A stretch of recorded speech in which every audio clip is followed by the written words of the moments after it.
My girlfriend came out as a lesbian before our marriage, and it feels like nobody cares about me. My ex, let's call her Dana, and I were together for 7 years. I knew from the start that she was bisexual and had been with girls before. That never bothered me. We never had major fights, just minor disagreements that we always worked through. After 7 years together, I felt it was the right time to propose since we were deeply in love, financially stable, and living together. I put a lot of effort into making the proposal special and unique. When I finally popped the question, she hesitated before saying yes. That's when things started to go wrong. I didn't understand her hesitation and asked her about it, but she just said she was nervous. We shared the news with our families and friends. Her parents seemed fake in their happiness, which confused me, while our friends were thrilled and already discussing wedding ideas. 4 months later, on the day we were planning our wedding, I came home from work to find Dana ready with her bags packed.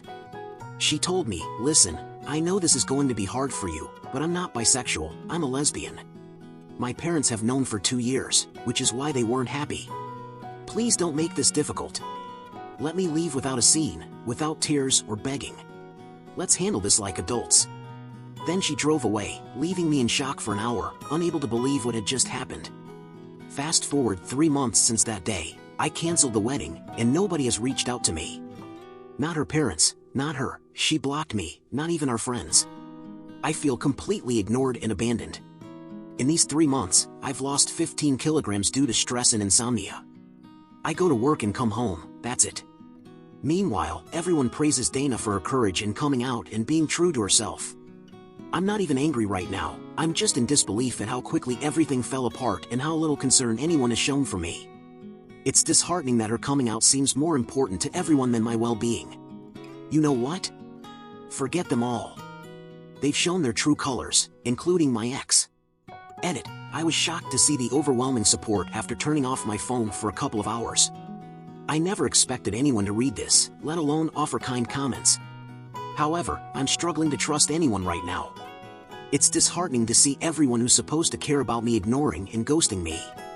I've lost faith in people, especially online strangers. Maybe in a few months, I'll revisit this and believe in your sincerity, but right now, it's hard. Thank you nonetheless. I'm not doing well, I've been hospitalized 3 times and even tried to take my own life. I've questioned myself repeatedly, wondering if I was the problem, if there was something I could have done differently. But nothing changes. Here I am, feeling lost and alone, reading comments from strangers on a post I'm not even sure why I posted. Update 1. Here we go again, just like in GTA San Andreas, but this time it's even more painful and shocking. A lot has happened today and last night. As some of you mentioned, one of my former friends saw my TikTok post, and chaos ensued and is still ongoing.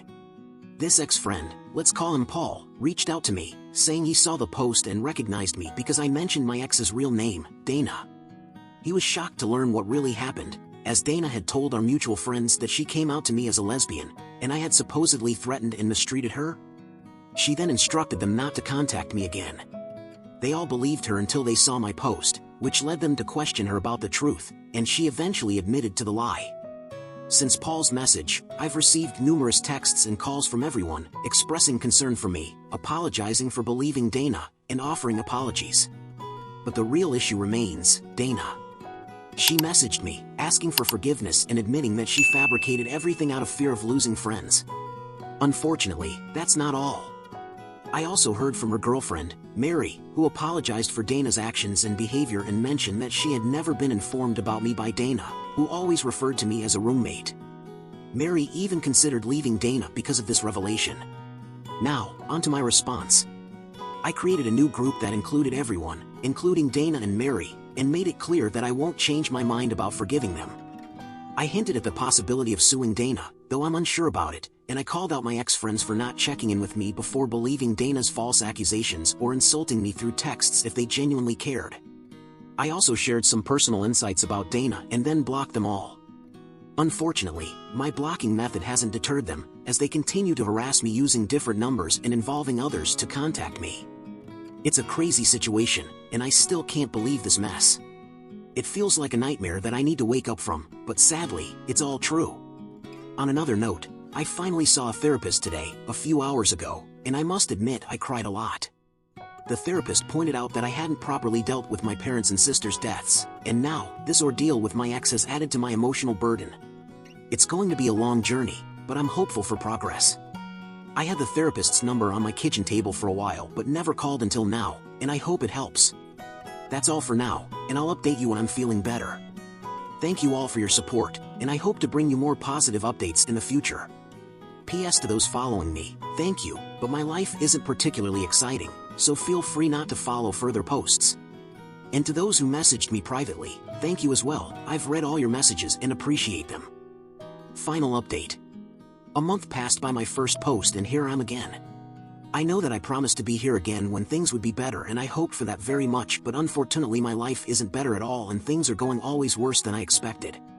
I'm gonna talk like I talk with my therapist cause a little bit you all are like my therapist, hahaha. You know I'm not an expert of therapy in this things and I hope that in a short time things would change and would make me feel better, but it's more difficult and longer than I expected and imaginated. I'm crying every day about all that happened to me, about my parents and my little sister premature death, what happened with Dana and how my friends betrayed me so easily like I was just a random guy. The worst thing is about Dana. After my parents' death I put all my attention and importance on her. She was like my promise to have a new family and start a new life together and be again a family. In all these years I tried my best to make her feel loved, happy and cared.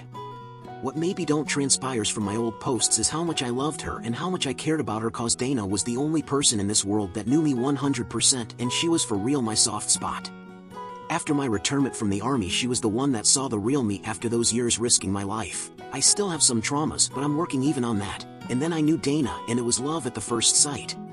So yes, call me naive, that I still believe in the fairy tales, but I really thought that she was the one for me and that could finally give me my dream of having a family that I lost.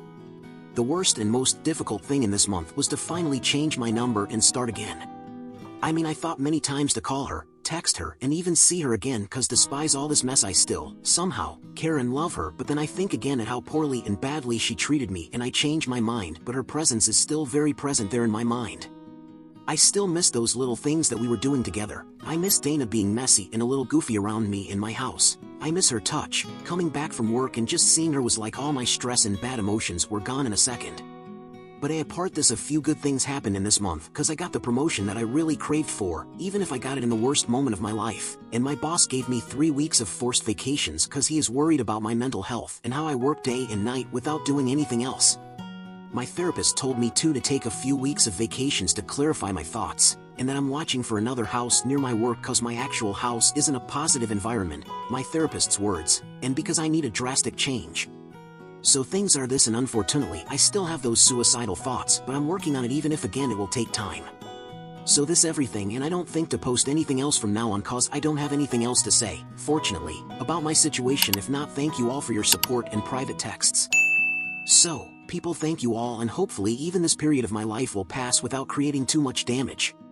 P.S. My ex-friends never contacted me again and Dana too, so I don't know anything about what is going on between them and sincerely, I don't care. Maybe. I feel sorry for OP. To believe that you have found the love of your life and when you ask her to marry you, she will tell you that she is a lesbian. The worst part of the story is that the friends left OP alone. They believed Dana without listening to his side of the story. She manipulated everyone against OP to make it seem like he was abusive and that she went through a lot to recognize her identity, when in fact she was the one who destroyed a man's life, sentencing him to therapy and the inability to trust people ever. I hope that OP will overcome everything and find a person in the future who deserves to be loved by him. That's it for today's story. I hope you liked it. Don't forget to like and subscribe. Press the notification bell, it would help us a lot. I hope you have a wonderful day.